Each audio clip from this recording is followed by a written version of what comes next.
السلام علیکم ورحمۃ اللہ وبرکاتہ۔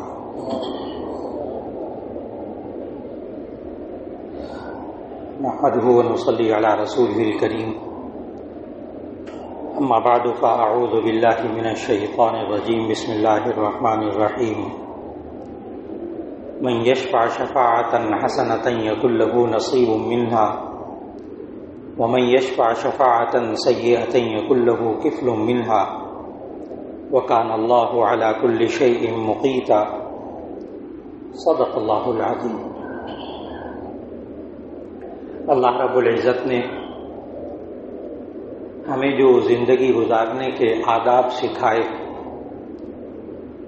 ان آداب میں سے ایک یہ ادب بھی سکھایا کہ وَتَعَاوَنُوا عَلَى الْبِرِّ وَالتَّقْوَى وَلَا تَعَاوَنُوا عَلَى الْإِثْمِ وَالْعُدْوَانِ،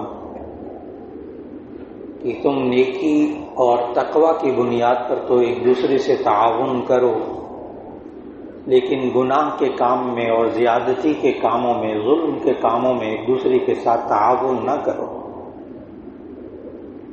آج معاشرے میں انسان جب اس اصول کے مطابق زندگی گزارتا ہے تو اللہ تعالیٰ اس انسان کی زندگی کو آسان فرما دیتے ہیں،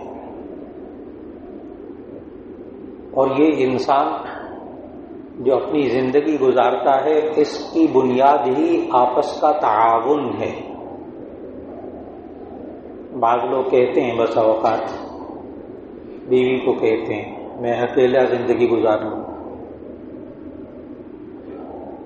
کبھی انسان دوستوں کو کہتا ہے بس مجھے تنہا زندگی گزارنے دے، کبھی اولاد ماں باپ کو، جوان اولاد ماں باپ کو کہتی ہے ہم اکیلے زندگی گزار لیں گے،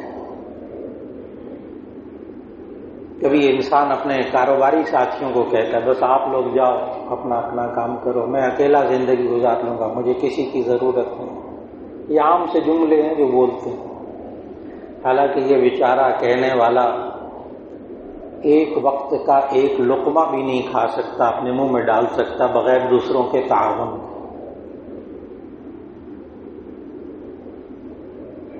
اگر اس کو کسی کی ضرورت نہیں ہے تو یہ اپنی زندگی گزارنا چاہے تو ایسی صورت میں سب سے پہلے تو روٹی، ابھی صرف روٹی کا ذکر، سالن کا ذکر بالکل نہیں، وہ تو بہت لمبی بات ہوگی۔ یہ روٹی خود کھانا چاہتا ہے لیکن کسی کا تعاون حاصل نہیں کرنا چاہتا تو سب سے پہلے گندم اگائے گا، ہل بھی خود ہی چلائے گا، پھر اس کے بعد گندم اگے گی کئی مہینوں کے بعد، پھر اس کے بعد یہ اس کو پیسے گا، پیسنے کے لیے مشین بھی اس کو خود بنانی پڑے گی کیونکہ اس کا تعاون نہیں چاہیے نا کسی کا۔ پھر یہ روٹی بھی خود ہی بنائے گا، پھر آگ کا انتظام بھی خود ہی کرے گا۔ ابھی درمیان میں نے بہت سی باتیں چھوڑ دی،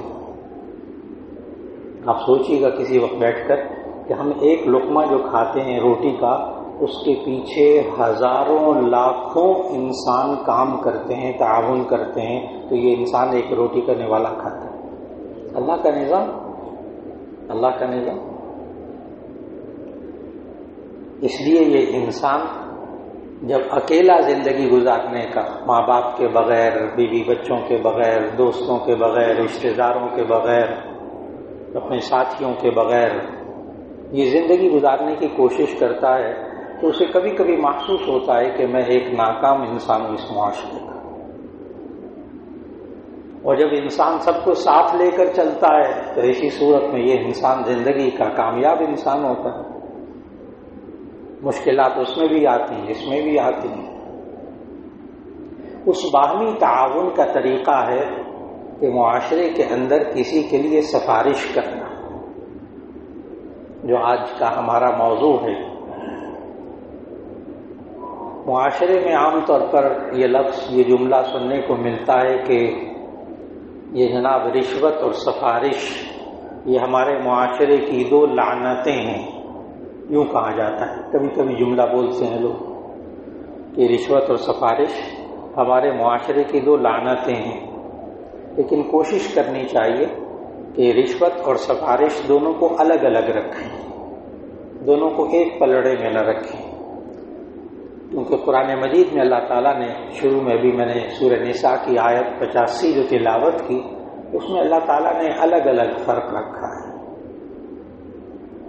سفارش جائز بھی ہوتی ہے، ناجائز بھی ہوتی ہے، اور رشوت جو ہے وہ مکمل ناجائز ہے۔ رشوت مکمل ناجائز، ہر صورت میں ناجائز،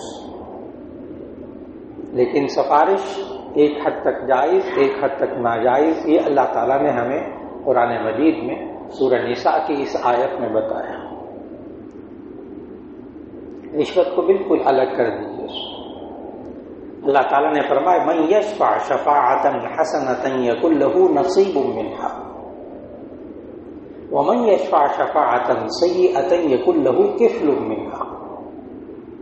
من یشفع شفاعۃ حسنۃ، جو کوئی بندہ اچھی سفارش کرتا ہے، من یشفع شفاعۃ حسنۃ، جو بندہ اچھی سفارش کرتا ہے، یکن لہ نصیب منہا، تو اس کو بھی ثواب کا حصہ ملتا ہے۔ ومن یشفع شفاعۃ سیئۃ یکن لہ کفل منہا، اور جو بندہ برے کام کی سفارش کرتا ہے تو پھر اس پر بوجھ بھی ہوتا ہے اس برے کام کا۔ اب سوال یہ ہے کہ اچھی سفارش کیا ہوتی ہے، بری سفارش کیا ہوتی ہے؟ اس کی ہمیں تشریح احادیث سے ملتی ہے، نبی صلی اللہ علیہ وسلم نے اس کی باتیں بتائیں۔ سفارش بری بات نہیں ہے، بری چیز نہیں ہے، نبی صلی اللہ علیہ وسلم خود سکھایا کرتے تھے صحابہ کو۔ حالانکہ نبی صلی اللہ علیہ وسلم کے تک اپروچ، نبی صلی اللہ علیہ وسلم تو کوئی بندہ آئے اور پہنچنا چاہے کوئی رکاوٹ نہیں ہوتی تھی، جس طرح ہمارے آج معاشرے میں سربراہان تک یا ذمہ داران تک پہنچنے کی جو تگدو کرنی پڑتی ہے، وہ نبی صلی اللہ علیہ وسلم کے ہاں تو تھی بھی نہیں، بالکل نہیں تھی، ہر بندہ پہنچ سکتا تھا۔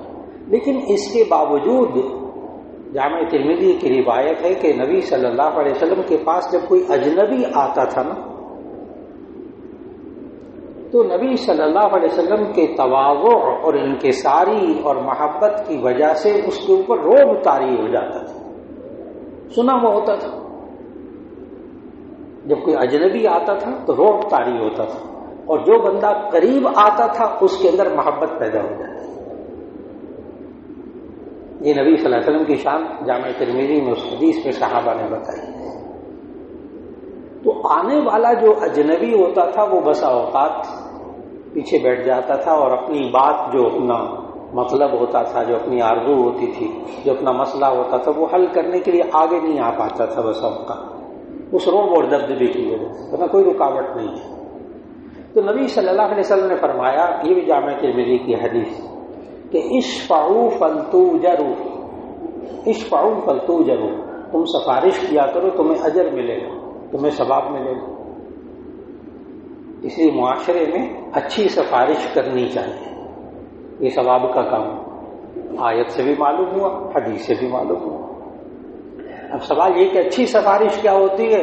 اچھی سفارش نمبر 1، وہ کام اچھا ہو،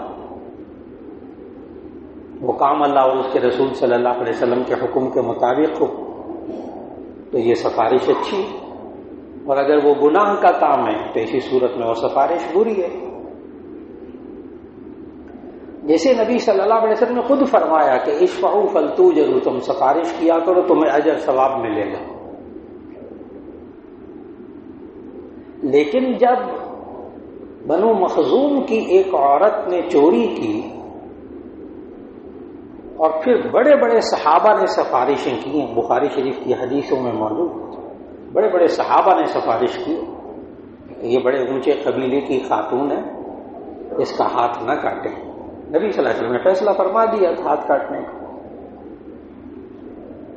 بڑے بڑے صحابہ نے سفارش کی۔ اس وقت نبی صلی اللہ علیہ وسلم نے دو باتیں فرمائی۔ ایک بات تو یہ فرمائی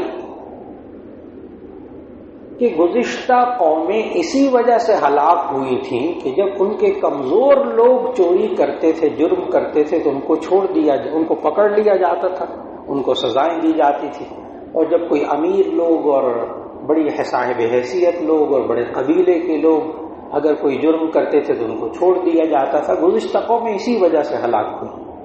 ایک تو یہ فرمایا، دوسرا ایک بڑا سخت جملہ فرمایا اس وقت نبی صلی اللہ علیہ وسلم نے، اسی بنو مخزوم کی خاتون والے واقعے میں فرمایا، لو ان فاطمہ بنت محمد سرقت لقطعت یدها، او کما قال علیہ السلام. بڑا سخت جملہ. اگر فاطمہ بنت محمد بھی چوری کرتی تو میں اس کا بھی ہاتھ کاٹا جاتا. یہاں ایک سوال آتا ہے کبھی کبھی اس حدیث کو سننے کے بعد کہ حضرت فاطمہ رضی اللہ تعالیٰ عنہ کا کیوں نام لیا, اور بھی تو بیٹیاں تھیں, ان کا نام کیوں نہیں لیا؟ اس کا جواب یاد رکھ لیجیے. اصل میں وہ بنو مخزوم کی جو خاتون تھی نا جس کا ہاتھ کاٹا جانا تھا, اس کا نام بھی فاطمہ تھا. اس کا نام بھی فاطمہ تھا. تو نبی صلی اللہ علیہ وسلم نے اپنی بیٹی کے اوپر رکھ کر بات کی. نہیں سنا, سفارش کو نہیں سنا, نہیں قبول کیا, ہاتھ کاٹا گیا. معلوم ہوا مجرمین کی سفارش نہ کی جائے. شرعی سزاؤں کے نفاذ کے اندر سفارش کرنا یہ گناہ کا کام ہے. یہ گناہ کا کام ہے, اس میں سفارش نہ کی جائے.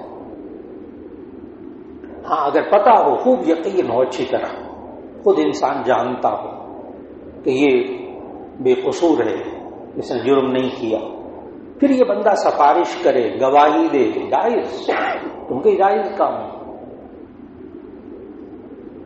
تو نبی صلی اللہ علیہ وسلم نے شرعی سزاؤں کے نفاذ میں سفارش کو نہ قبول کیا اور الٹا گناہ سمجھا کہ یہ گناہ ہے.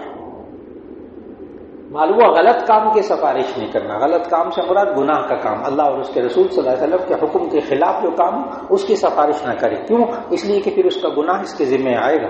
یہ آیت موجود, من یشفع شفاعۃ سیئۃ یکن لہ کفل منہا, تو پھر اس کا بوجھ بھی اس پر ہوگا.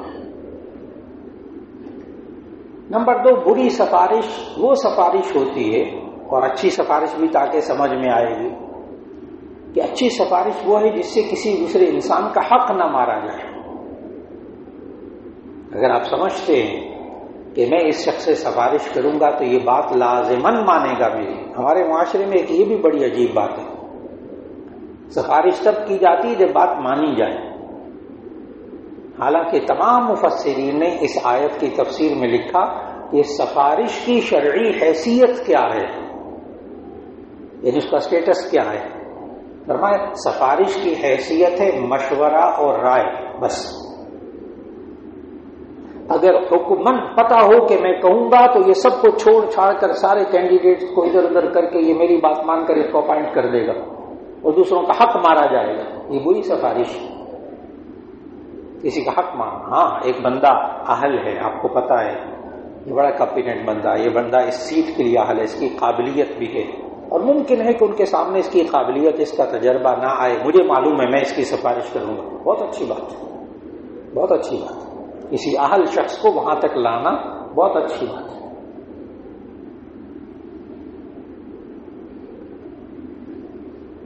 اور معارف القرآن کے مفسر, معارف القرآن مفتی محمد شفیع صاحب, عظیم تفسیر ہے, بہت بڑی تفسیر ماشاءاللہ, 8 جلدوں میں. انہوں نے بڑا اس کو غیر سیاسی رنگ میں سوچیے گا, کیونکہ سیاست پر میں بات نہیں کرتا جمعوں کے خطبوں میں. جو انہوں نے بات لکھی, ووٹ کی شرعی حیثیت, ایک کتاب لکھی اور اس میں لکھا کہ یہ ووٹ, اس کی کئی حیثیتیں ہیں, وہ بڑا لمبا موضوع ہے, اور اس میں ایک بات انہوں نے لکھی کہ ووٹ یہ سفارش کی حیثیت رکھتا ہے. ووٹ میں آپ سفارش کرتے ہیں. اب پھر آیت پڑھ لیجیے گا, جو بندہ اچھی سفارش کرے اسے ثواب ملے گا, جو بندہ بری سفارش کرے اسے گناہ ہوگا. اب وہ انسان سوچے اس عمل میں کہ میں کیا کر رہا ہوں. اگر یہ اپنے ذہن کے مطابق, اپنے ضمیر کے مطابق سوچتا ہے کہ یہ میں درست سفارش کر رہا ہوں, درست رائے دے رہا ہوں, اس کے ثواب ملے گا. اور پھر اسی طرح معاشرے کے اندر سفارش کو بطور حکم کے نافذ کرنا, یہ بھی بری سفارش. حکم کے نافذ کرنا, اس لیے کہ لوگ ناراض ہو جاتے ہیں اگر ان کی سفارش نہ مانی جائے, ناراض ہو جاتے ہیں, اپنے دوستوں سے ناراض ہو, میں نے سفارش کی تھی, مانی نہیں آپ, چھوڑو پڑے اس بندے کو. بڑی غلط بات ہے. ایسی سفارش جس پہ بندہ نہ قبول ہو, اس پہ ناراض ہو, یہ بھی بری سفارش ہے, یہ بھی بری سفارش ہے. ناراض نہیں ہونا. اور یہ بھی نبی صلی اللہ علیہ وسلم کی سیرت طیبہ میں ہو گیا. ایک صحابیہ, یہ بھی صحابہ ستہ کی حدیث ہے, ایک صحابیہ نبی صلی اللہ علیہ وسلم کی خدمت میں آئیں اور اپنے شوہر کی شکایت کی اور کہا کہ میں علیحدگی چاہتی ہوں، اسے طلاق چاہتی ہوں، اسباب بھی بتائے، کہا جی میں شوہر سے علیحدگی چاہتی ہوں۔ نبی صلی اللہ علیہ وسلم نے ساری بات سننے کے بعد ان کو کہا کہ تم اس سے طلاق نہ لو، علیحدگی نہ لو، طلاق نہ لو۔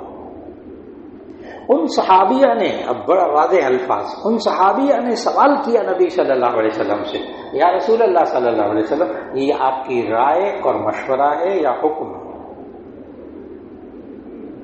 یہ آپ کی رائے یا مشورہ ہے یا حکم ہے؟ نبی صلی اللہ علیہ وسلم نے فرمایا میری رائے ہے۔ صحابیہ نے فوراً نبی صلی اللہ علیہ وسلم کے سامنے بڑے ادب سے عرض کیا، یا رسول اللہ صلی اللہ علیہ وسلم مجھے یہ بات قبول نہیں ہے۔ حالانکہ نبی صلی اللہ علیہ وسلم کی رائے کی بھی بہت اہمیت ہے، لیکن نبی صلی اللہ علیہ وسلم نے سمجھایا، امت کو سمجھانا تھا نا، امت کو سمجھانا، تعلیم دینا تھا کہ ایک حکم ہوتا ہے، ایک رائے ہوتی ہے، ایک مشورہ ہوتا ہے۔ ان صحابیہ نے کہا کہ یا رسول اللہ صلی اللہ علیہ وسلم میں یہ بات قبول نہیں کر سکتی، اور اس نے علیحدگی لے لی، طلاق لے لی۔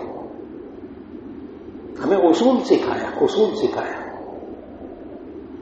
کہ ہم سفارش کو حکم کے طور پر استعمال نہ کریں، اور اس بات پر یقین رکھیں کہ اگر ہم نے اچھی سفارش کی ہے، چاہے آگے قبول ہو یا نہ ہو، ہمیں ثواب مل جائے گا، ہمیں ثواب مل جائے گا۔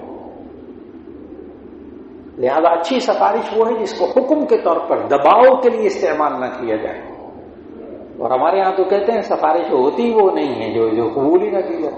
میں 10 دفعہ تو سفارش کر چکا ہوں، جی آپ نے 10 دفعہ سفارش کی ہے نا، تو 11ویں دفعہ پھر سفارش کر دیجیے، ثواب لینا ہے نا۔ وہ بندہ قبول ہی نہیں کرتا آپ کی سفارش، آپ کر دیجیے، نہ قبول ہو، دل میں بوجھ ہی نہ رکھیں۔ بڑا مشکل معاملہ ہے، بندہ ایک دفعہ سفارش کرے نہ قبول ہو، دوسری دفعہ لوگ سفارش ہی نہیں کرتے، میری بات تو مانتے ہی نہیں، میری بات کی اہمیت ہی کچھ نہیں ہوتی۔ نہیں، اہمیت ہے آپ کی بات کی۔ اگر آپ نے نیک کام کی سفارش کی، آپ کو ثواب ملے گا، ثواب کے لیے کرنا ہے، دنیا کی لالچ کے لیے نہیں۔ اور پھر سفارش کرنے کے بعد اگلے بندے کا کام ہو جائے، اور پھر وہ اگلا بندہ آپ کے لیے آموں کی پیٹی لے کر آئے، مٹھائی کا ڈبہ لے کر آئے، پھر وہ کام ہونے کے بعد آپ کے لیے سوٹ لے کر آئے، نوکری مل گئی، اس کو ملازمت مل گئی، عہدہ مل گیا، کام ہو گیا، اب حدیث سنانے لگا ہوں۔ نبی صلی اللہ علیہ وسلم نے فرمایا من یشفع لأحد فیہدی لہ ہدیۃ فقد اتی بابا عظیما من ابواب الربا، او کما قال علیہ الصلاۃ والسلام، کہ جو بندہ کسی کی سفارش کرے پھر اس کو ہدیہ دیا جائے تو وہ سود کے دروازوں میں سے ایک بڑے دروازے پر آیا ہے۔ میں نے صرف ترجمہ کیا ہے، کوئی فتویٰ وغیرہ نہیں لگا، حدیث سنائی۔ کھلی رشوت، سفارش کی، کام ہو گیا، اب یہ ڈبے آ رہے ہیں، مٹھائی کے سوٹ آ رہے ہیں، کیوں؟ نبی صلی اللہ علیہ وسلم فرمایا یہ سود کے دروازوں میں سے ایک دروازے پر آیا۔ معلوم ہوا اگر سفارش کی جائے پھر اس کے بعد ہدیے تحفے آئیں تو ایسی صورت میں اسے قبول کرنا یہ سود ہے، یہ حرام مال ہے۔ اسی وجہ سے انسان جب کسی سیٹ پر کسی عہدے پر بیٹھا ہو اور اس کو تحفے تحائف دیے جاتے ہیں تو دیکھنا چاہیے کہ یہ تحفہ مجھے تعلق کی بنا پر آیا ہے یا سیٹ کی وجہ سے آیا۔ اگر تعلق ہے، آپ کا دوستی ہے، آیا ہے، کوئی حرج کی بات نہیں، لیکن اگر سیٹ کی وجہ سے آیا ہے تو ایسی صورت میں بچنے کی کوشش کرنی چاہیے۔ نبی صلی اللہ علیہ وسلم کے سامنے یہ بھی ہوا، ایک صحابی کو نبی صلی اللہ علیہ وسلم نے زکوٰۃ اور صدقات کے مال لینے کے لیے بھیجا، زکوٰۃ اور صدقات کے مال لینے کے لیے بھیجا۔